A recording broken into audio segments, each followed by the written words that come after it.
Okay, then we go back to here. This is rulers. Rulers got the stop 1 and stop 2. Stop 1 is an initial ruler, and the stop 2 is an external ruler.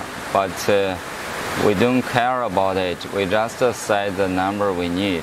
For example, if we want 900, we just type in 900, press enter, and then press move. The ruler will move automatically.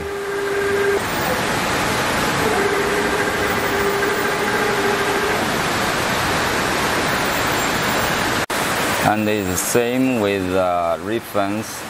We just type in the number. For example, we want 450 millimeter. We press enter and we press move.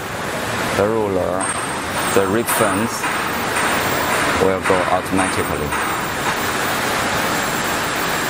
And we can also press this plus and minus to change the scales manually.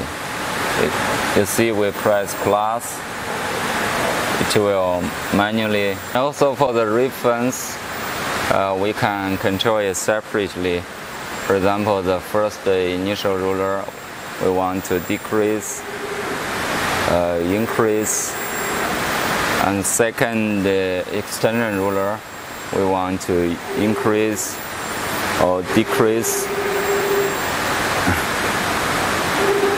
We can do it manually, but this is also used for the maintain works. It's not for the regular use. For regular use, we just type in the number we required.